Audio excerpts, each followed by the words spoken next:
Perkenalkan, nama saya Rati Pertiwi dengan NIM 190416878.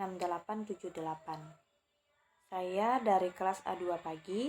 Di sini saya akan membuat video record untuk memenuhi tugas UTS pada mata kuliah Manajemen Pemasaran 2. Dosen pengampu Pak Adi Mursalin, SEMM. Langsung saja pada soal yang pertama.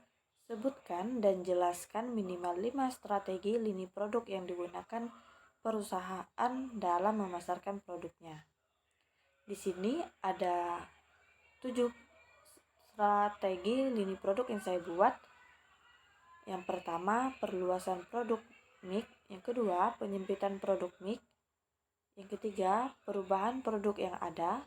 Yang keempat, pengembangan penggunaan baru produk yang ada.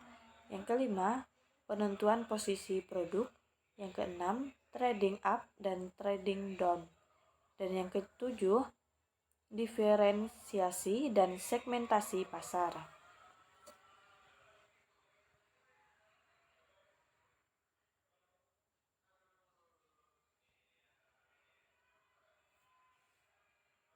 Selanjutnya, soal yang kedua, jelaskan tahapan-tahapan dalam proses manajemen pemasaran.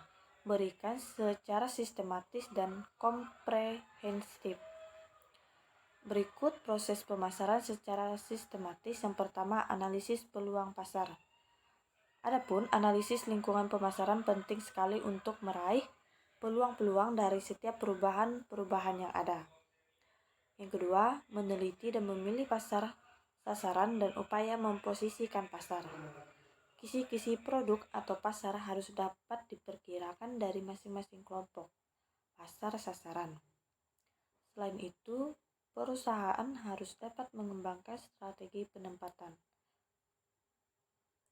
pada pasar sasarannya. Yang ketiga, mengembangkan strategi pemasaran.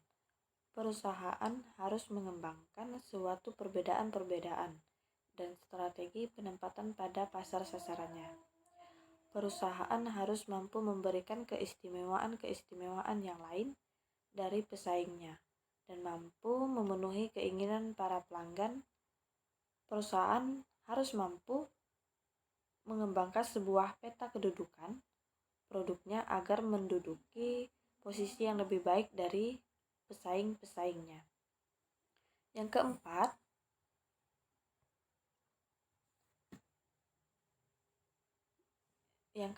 perencanaan program pemasaran.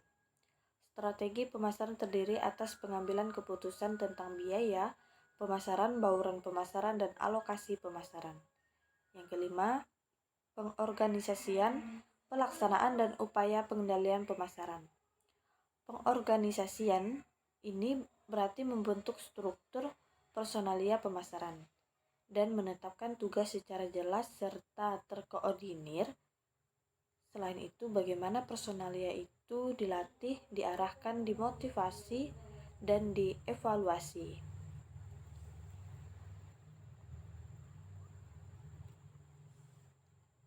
Yang keenam, manajer perusahaan juga menganalisa secara berkala profitabilitas nyata dari berbagai produk, kelompok pelanggan, saluran distribusi, dan besar pesanan.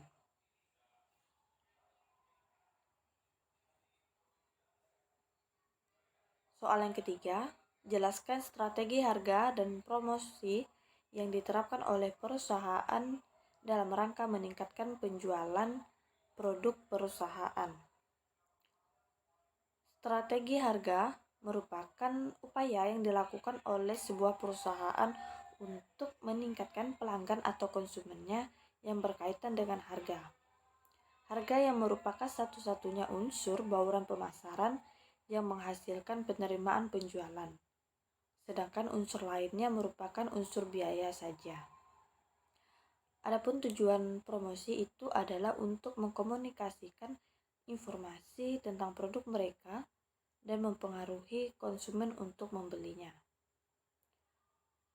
Adapun 4 jenis promosi yang utama yaitu seperti iklan, promosi penjualan, penjualan personal, dan publisitas.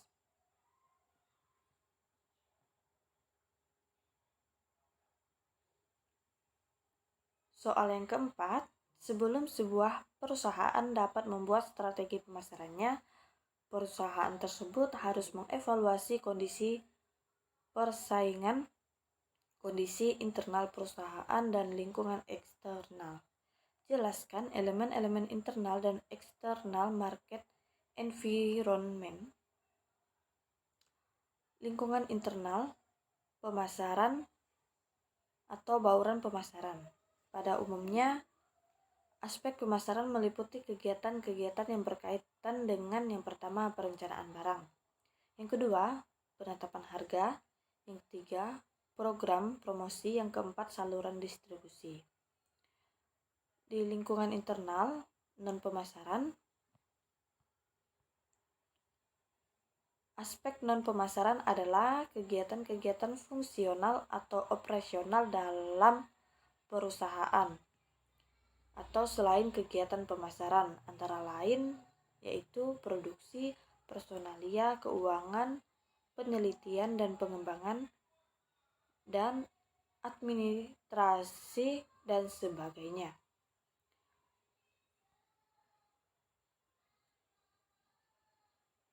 Di lingkungan eksternal makro, yaitu kondisi perekonomian, hukum, politik, dan peraturan pemerintah, kependudukan dan keseimbangan lingkungan, teknologi, sosial, dan kebudayaan. Di lingkungan eksternal mikro, ada pemasok, pesaing, perantara, dan pasar.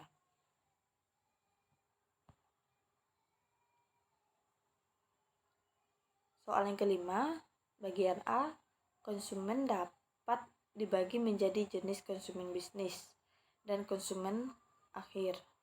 Jelaskan perbedaan antara kedua jenis konsumen tersebut. Konsumen akhir atau konsumen rumah tangga yaitu konsumen yang melakukan pembelian untuk kepentingan diri sendiri, keluarga, atau keperluan hadiah bagi teman maupun saudara, tanpa bermaksud untuk menjual belikannya. Dengan kata lain, pembelian dilakukan semata-mata untuk keperluan konsumsi sendiri. Konsumen bisnis disebut pula konsumen organisasional, konsumen industrial, atau konsumen antara. Adalah jenis konsumen yang melakukan pembelian untuk keperluan pemrosesan lebih lanjut, kemudian disewakan kepada pihak lain, dan dijual kepada pihak lain atau pedagang, digunakan untuk keperluan sosial dan kepentingan publik atau pasar pemerintah dan organisasi.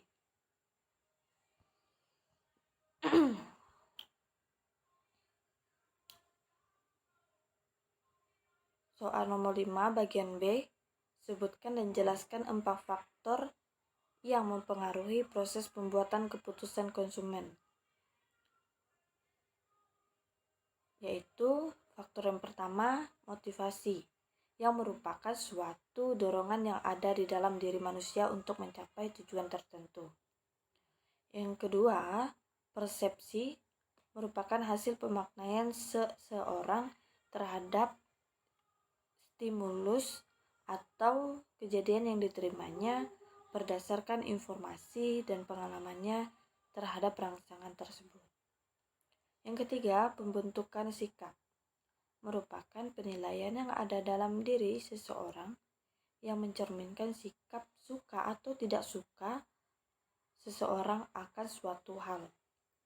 Yang keempat, integritas, merupakan kesatuan antara sikap dan tindakan.